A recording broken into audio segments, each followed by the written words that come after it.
Hey everyone, welcome to another Crusade rated video for Cernunnos, and this is going to be my final team for this boss. Technically, I could probably get a higher score if I try to build a team around Shushu, because Shushu's armor debuff does affect the boss, and even though Mel is a armor ignoring DPS, she does benefit from the armor reduction as well. Um, so that's like another way I could probably increase the overkill damage, but I've spent a lot of time like rearranging this team to get it perfect, right? Like to get it the way I want it to work. And after that, I just didn't feel like redoing an entirely new team because there's other things I'd rather spend my time on.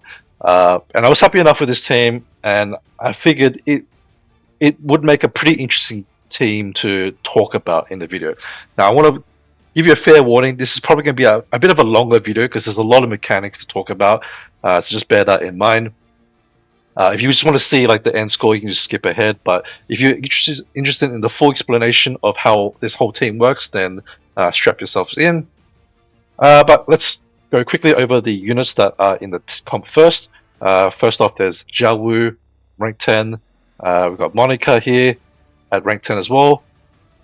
Nay at rank 10. Meria at rank 9. Rank 10 doesn't give her any benefit to raid, so just leave her at rank 9. Rank 10 Mel, right? She is the best DPS for armor bosses, and even better than Belina, right? Previously, I always thought Belina would be the best DPS for overkilling bosses, but actually Mel does a lot of damage on this, and I'll explain why once we go into the full boss rundown, right? The turn rundown, right? So then number 6 is Kosgaard, rank 10. I was going to stop at rank 8, but I just decided to go all out just in case for the future. I deliberately left her at level 70 this time. I wish I had left my Illya at at level 10. Sorry, at level 70.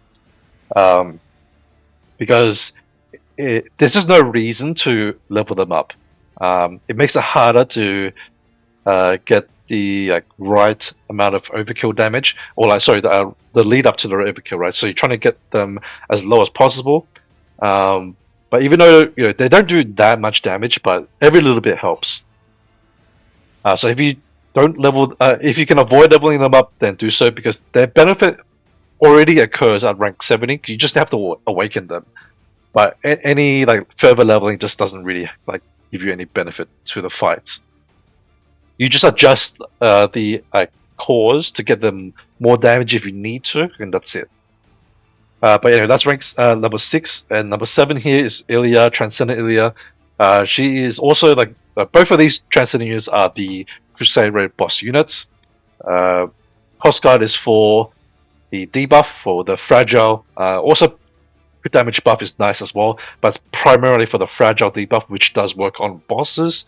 It ignores immunity 2, which is what bosses typically have. Illya does overcap crit damage, and because it's so easy to cap your crit damage these days with all these crazy buffers that we've been getting recently, having Illya at even just a low rank, she does work. Obviously, with more ranks, she does a bigger crit damage buff, but her crit damage buff goes over the cap, right? So the cap is at 1000, and a rank 10 Illya does 50% crit damage per buff. So it allows you to go to for example, 1050 crit damage with one activation of Illya's buff. Additionally, Illya's buff does stack as well. Therefore, you can get 1100 or even 1150, potentially 1200, but that would depend on the boss mechanics, right? And how many turns you're able to get Illya to attack. And also, you kind of have to sacrifice units, which is what I'm going to get into shortly. And basically, sacrificing units will reduce the number of turns that you have in each round, and that's what allows you to stack more of the Illya buffs. Now, number 8, we've got Aevati. I actually had to down rank her to rank 1 to get this to work, because if I run her at her normal rank, which is rank 8, She actually does too much crit damage buff for the first couple of turns, and then Illya, sorry not Illya, Mel was actually killing the boss on round 3 instead of round 4. And when she's killing it on round 3, the boss is only at about roughly half health, and obviously if I'm doing basically like slightly more than half health at that point, the boss is not getting overkilled for basically anything. So I need to get the boss down as low as possible on the 3rd hit, and then on the 4th hit, that's when she does the overkill. Now, Aevati will target Hoshi, but Hoshi is actually going to die on the first round, right? If you look at the turn order here, the supports 1, 2, and 3, and 4 actually will all move, and then Mel will attack. Once Mel attacks, the boss will then move, and the boss targets the second unit in the middle row because I don't have any taunt units, and therefore the boss will always target the middle row and then goes based off its whatever targeting it has been set. This one specifically does second unit in the row and then the diagonals, right? So it will target Hoshi and then the diagonals with Hoshi. Now I deliberately put Illya here because she does absorb an attack before she dies, so she can live 2 rounds basically, right? And I didn't want her to be in the other squares because like let's say if I put her here or here, she's going to get buffs from either Nei or from Zhao Wu, right? Because Zhao Wu targets the Monica, and I don't want her to get buffed or at least as little as possible, right? Because I don't want any variation on the damage, and if you buff your supports or the attacking supports, which are Illya and Kosgaard, they'll do like random amounts of damage because unless you can get them to maximum crit chance, they're gonna do sometimes they crit, sometimes they won't, and you don't want that to happen because if you're just doing purely off your base attack damage, it's always going to do the same amount of damage, right? So if you just want to avoid randomized scores, that's how you would do it. But anyway, I'm sacrificing Hoshi. That Hoshi's position could be any unit. I prefer a support because then they won't move, right? And you just need them to be on low health, right? Just so that they are guaranteed to die. Now the boss also gains bonus damage if you have 7 supports or more, and so having Kosgaard and Illya are ideal because they lower your support count, right? So now I only have 6 supports, and therefore I'm not getting that extra the damage thing. It's not that relevant since I'm sacrificing units, but if you were using a normal thing with a taunting unit, then you would have to rearrange stuff.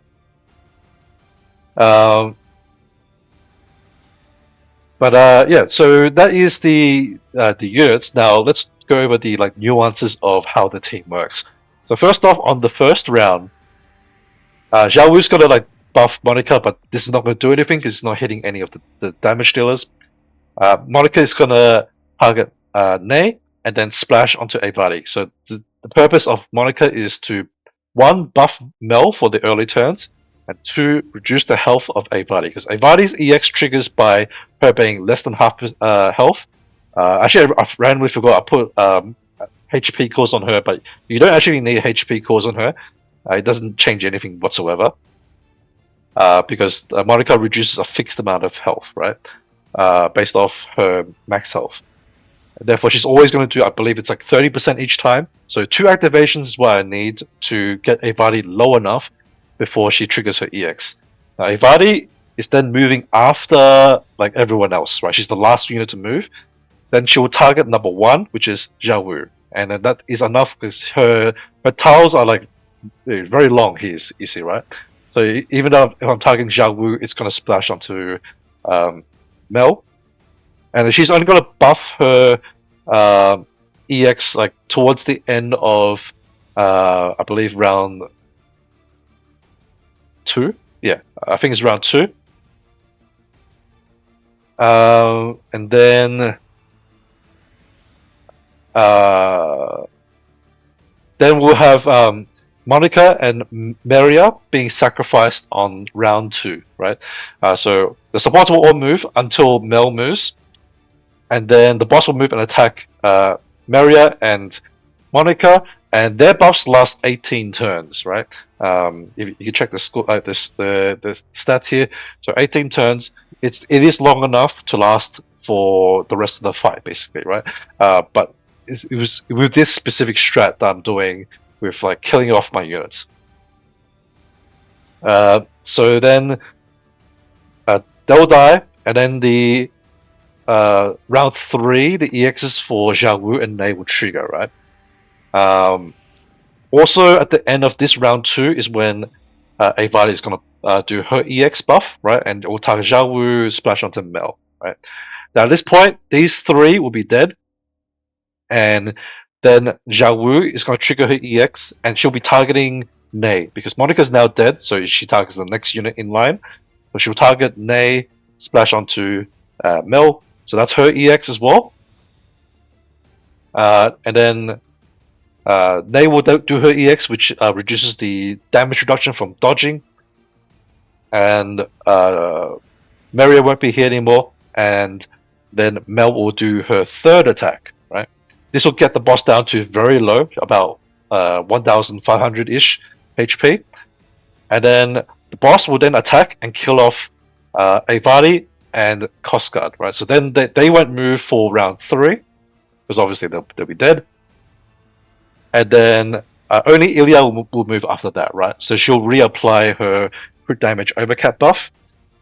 And then for the 4th round, then it will just be Zhao Wu and Nei and Mel as the last units to act. Their buffs like won't do anything because it's already like they're basically just refreshing the duration. Doesn't do anything. If I could sacrifice them at this point, I would, because there's just no point having them on the field anymore. But with the way the boss attacks, I couldn't figure out a way to sacrifice them while also like reducing my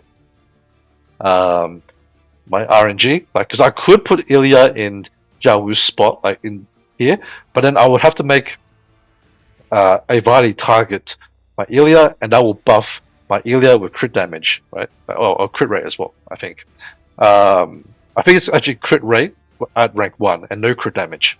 But that that crit rate will add that variation, because sometimes my Illya will crit, sometimes it won't. But she won't have 100% crit at this point with only 1 buff. And there's just no other units I would be able to buff her with while sitting in that position. That's why she's sitting here instead. But that's okay, because by the end of it, Bel's still going to have all the buffs and then multiple Illya buffs as well. The boss will also have like 2 turns left of Kosgaard's Fragile, because that one lasts 12 turns. So this is why I'm making use of the long duration buffs and debuffs as much as possible to allow as many of them to be up while Mel is doing the last overkill damage. So now I'm going to start the battle, and I'll just talk about like just some more minor things as we go. Right, so starting off, you'll see that the buff here will miss the Mel. So that combined with Aevati being downranked will allow my Mel to not overkill the boss. Because if I had them, if I was splashing the Zhao Wu buff onto Mel like too early, then she does too much damage, right? Because she's gaining some extra crit damage during the fight. And downranking doesn't help for Zhao Wu anyway, from what I could see. I think she still gains some crit damage from even the lowest rank. Okay, so I sacrificed the Hoshi, right? So now we've got onto round 2. So we're doing the buffs again, and Aevati is going to go down to half health, or so below half health. And then 2 supports are going to get sacrificed here after they've done their moves, which will be lasting 18 turns. Okay, so after they're dead, then the EX abilities will be live on the next round, because they won't move until round 3 due to like the way that the turn order is structured.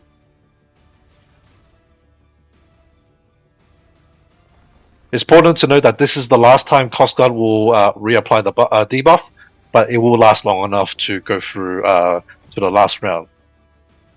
So now Aevati has done the EX, right? Now she is going to get sacrificed, and also Kosgaard, right? So then they will no longer act, because I don't need Kosgaard to reapply the Fragile anymore. And Yep. So now it's sacrificed, and Illya will do her third buff. Technically, I think it's actually the fourth buff. No, I think it is the third buff. It does last long enough to allow Mel to have 3 of them, which I'll show you here once. Yep, it's her action. All right, so here the crit damage cap is 1000, but the 150% is 3 activations of Illya's buff, and then she has obviously 100% crit chance and max attack, or at least the max allowable that she can get. And that will do the highest overkill currently that I have been able to figure out. I haven't been able to figure out how to do 1200 with 4 activations of Illya. That would be pretty tough, I would say, to do. And yeah, I just didn't have the time to really do like more variations to test. I spent quite a lot of time just to figure out this team already. One also thing to note is that at this point, Illya, or even just prior to this, Illya normally has no crit chance, but she actually has a small amount of crit chance when she attacked on that 4th round. Because with all the EXs triggering, one of them, I think it's Aevati's one, it's either Aevati or Zhao Wu, but one of them does a map-wide buff, which buffs crit chance as part of it. And unfortunately, I can't stop that from happening. So that's why Illya has some crit chance, and that means this run actually has a small chance to fail, right, on the 4th round. You can kind of mitigate this by just lowering attack from basically not going for like the full like minimal amount of HP, because with this setup the boss gets down to 1203, but I put attack cores on both Illya and also Kosgaard so they help get the damage as low as possible. So if you don't do that, then there's plenty of leeway to allow her to crit, and then it won't fail. But so if you're going for the the full get the boss as low as possible, then you have to risk the boss getting killed too early, right? So it's at 1, 2, 3 here. Actually, just before we finish off, I want to explain why Mel is the highest damage dealing unit. So you saw there, it went from 2.1 mil to 2.8. Actually, I'm not sure if that's actually mil, but whatever the figure is, it was 2.1 and then went to 2.8, almost 2.9. And that's a very significant amount of damage. It's actually quite a bit high. I think the actual raw damage at the end is actually higher than that, because it doesn't calculate the Mel's debuffing damage, which is the Cyan Muck and also the Vengeance Distorted Reasoning. I'll just show it on the boss, because I'll show you here how it works a bit easier. Alright, so here we have Cyan Muck here, right? And the Vengeance Distorted. This Vengeance Distorted applies when the boss is below 50%. And the Cyan Muck will apply when when Mel does her basic attack. So it will always apply this, and you'll notice that if you go back to like the original, like the early start of the fight, the boss takes very little damage from Mel's first attack. Even though she's getting buffed by quite a few units, right? There's like Monica, there's Meria, and there's also Nay, all buffing Mel, which is quite a lot, even though she's not capped or anything. But she did a very pitiful amount of damage. And that's because most of her damage comes from the Cyan Mark. And the way it works is she'll apply this on the first round, right? That's why she does no damage. On round 2, the boss starts chunking a fair bit. And that is from the Cyan Mark getting triggered.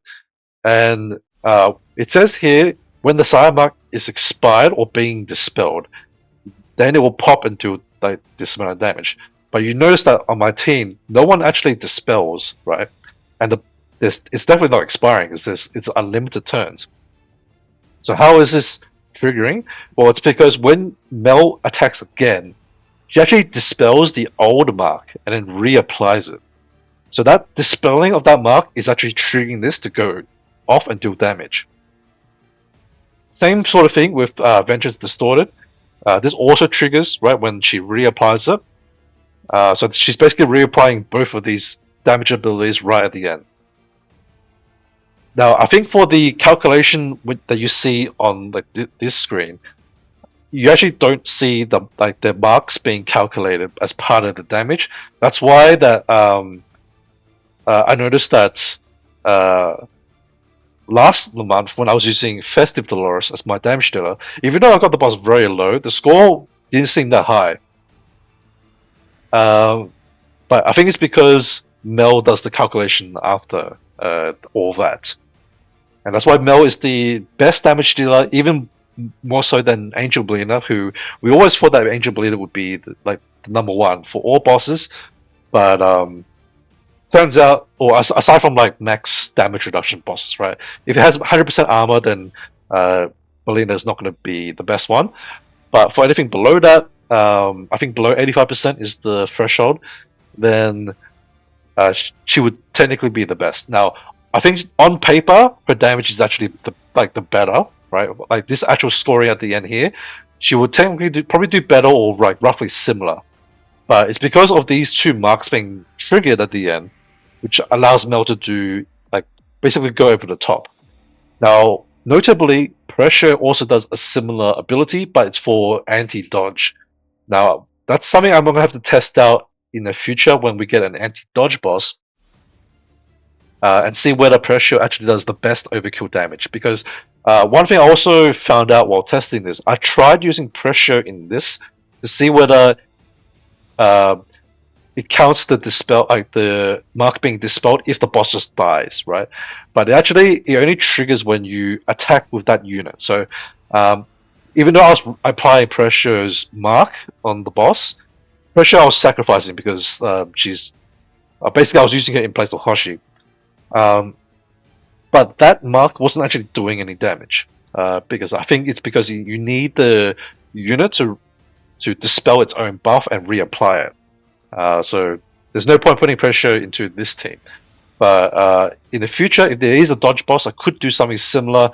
But I don't know how the multipliers of Pressure is compared to like Mel for armor. So that's something to be tested in the future. Anyway, that is pretty much it. So I'll just go over the score here. I know this video has been quite long, but it's very technical. A lot of things going on here. And this is the final score for my team. And as I said, actually, there is funny enough, I was trying to do my simulations for today to try to get my score, because actually this score is from my old team, which is slightly less because I didn't maximize for like the full damage. I was doing like a safe one to make sure that I guaranteed the score, and then I was trying to like RNG my Illya not critting to get like it's slightly higher. It's very negligible. It's not going to overtake me to go to number one. But funny enough, it's really a little bit difficult to see here just because it blends into the boss. But the first score actually I did crit, and therefore that's why I'm doing a 2.3 mil instead of 2.8. But yeah, that is it for this boss. Hope that is interesting. I think it's a lot more technical and different to a lot of the previous Crusade Raid bosses. So hopefully this gives you some ideas on like how to like tackle bosses at the high end to try to maximize buffs and all that. So yeah. Anyway, that is it for this video. Thanks for watching, guys, and I'll see you in the next video. Bye bye.